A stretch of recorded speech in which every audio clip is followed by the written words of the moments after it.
And the Federal Treasurer, Josh Frydenberg, joins me from Canberra. Treasurer, good evening to you. Nice to be with you, Chris. So, have we avoided recession?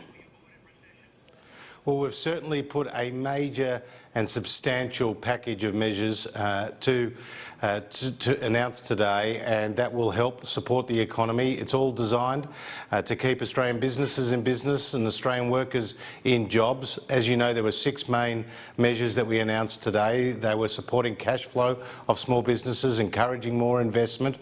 There's also money that will go into a particular fund to help those geographical regions that have been affected, and then there will be $750 cash payments to 6.5 million Australians, money that will be spent across the economy to support it at this challenging time. I thought it was well targeted, I thought it was well thought through, and I thought it would probably gain a certain amount of traction, but I'm worried at this time that you've got this coordination between a stimulus package to help the economy, but also you've got people who, you know, in the toilet paper raid on supermarkets told us that many people want to stay at home during this period. They want to lock themselves up. They want to keep away from any other person that might have the virus. You're trying to get them to spend, but if they're locked up at home, there's not too much spending going on. Are you concerned at that? Well, Chris, Australians, just like the Australian government, should be following the medical advice. And right now, the medical advice is saying go along to your footy match, go along to your other sporting events or mass gatherings. That is, it's not the medical advice at this point in time to have those cancelled. What we do know is that the Australian government has moved ahead of many other nations in putting in place those travel restrictions. That has helped prevent the spread of the virus here in Australia compared to some other nations. But we've also seen disruption to end-to-end supply chains. We've also seen the tourism industry take a hit, as well as the international education industry. So our package of measures, and it's a significant one, it's $17.6 billion, are targeted measures. They're all temporary measures, and it's proportionate to the challenge we face. $750 cash handouts to pensioners, also to low and medium income holding families. So this is part A, part B of that handout. Do you think that despite the fact that they haven't had much of a pay increase for the last 11 or 15 years, that they too, do you fear that they too might hang on to that money and pay a mortgage payment or a bill that they haven't paid? Well, Chris, the experience is that they will spend that money and that will, you know, encourage economic activity across the economy. They might spend it at their local restaurant or their corner shop or in purchasing something for the home.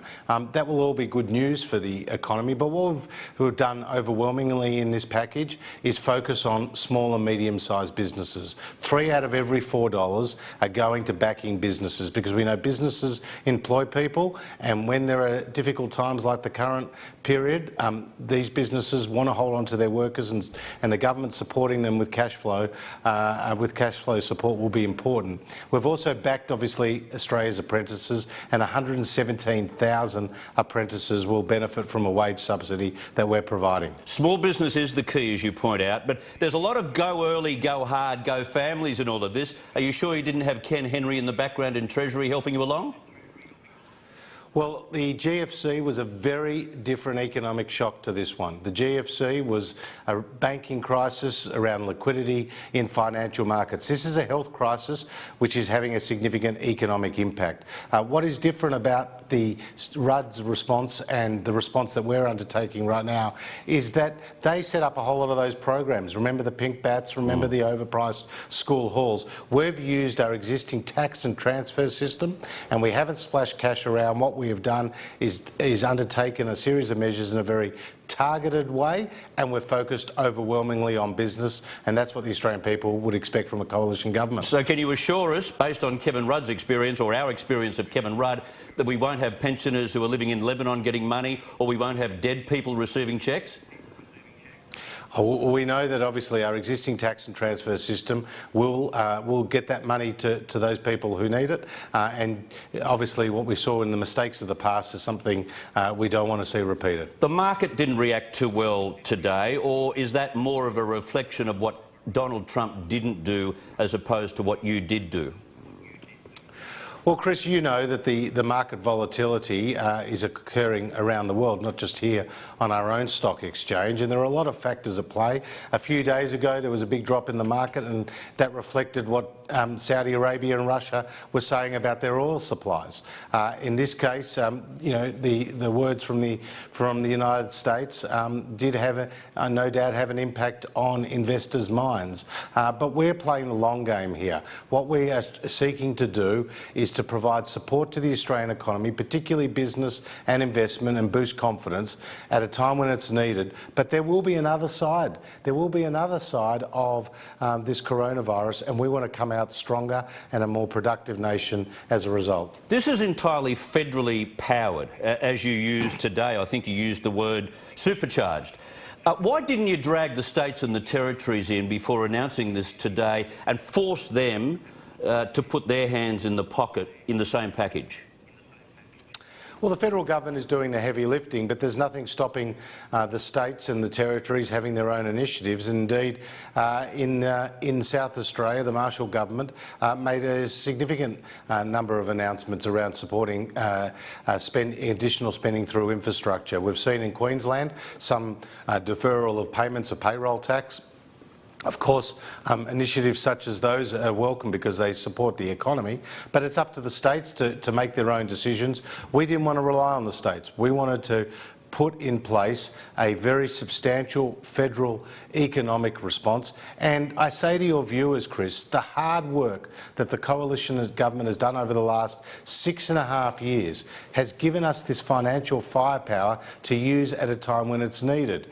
We returned the books back to balance, that we delivered the first balanced budget in 11 years. We inherited a huge fiscal mess from our political opponents, and now we can use that money effectively where it's needed. Is there some responsibility on ordinary, everyday Australians to take the cues that you've given us today, to accept some of the personal responsibility, and, I don't know, in the old JFK term, do something for the country and help out and get out there to spend the money and assist us to get off our knees? Do you think there's responsibility on behalf of Aussies too? Well, Aussies have a collective interest, and their interests are the government's interests, namely to keep people employed and to support businesses get through this tough period. This is a global pandemic, as you said, Chris, at the start of the program. We couldn't have foresaw what we are actually seeing now with the shutters of the global economy going up. This is a very, very significant event. Some say a one-in-a-century type of event, and it's our collective responsibility, and everyone, I think, is chipping in to ensure that the nation gets through it, just as we know we will. Will you be forcing or being very forceful with premiers and territory chiefs tonight or tomorrow when you meet them about their responsibility too as a result of today? Look, I'm having good dialogue with my state and territory counterparts. Met with the Northern Territory Treasurer today. Spoke just yesterday with the New South Wales Treasurer, and I know that they're all thinking about their own particular initiatives in their own areas, and the Prime Minister will be working cooperatively with the Premiers and the Chief Ministers at tonight's dinner and at tomorrow's COAG. We are, at the end of the day, all Australians, and we have a collective interest in getting through this and being stronger on the other side. The government's measures, both on the fiscal side, the economic side, as well as that $2.4 billion health package that we announced yesterday, are very substantial investments in Australia's future. It's a big job. You've got 25 million people eyeing the markets over the next 3 months, hoping that you could rescue, with this stimulus, rescue us from a recession. And it's all on the shoulders of yourself and the Prime Minister. It can be a very serious game, politics, can't it? It certainly is, but it's a team effort. It's not about the Prime Minister. It's not about me. It's indeed not even about the Cabinet or the government. It's about what is in the best interests of this nation. We'll do our bit. because we're taking the best possible advice from Treasury and from the chief medical experts. But this is a very challenging time, Chris. It's a health crisis first and foremost, and it's very different to the GFC, but it's having a significant economic impact. But Australians can be rest assured that we are as well prepared as any other nation. We've got the books back in balance.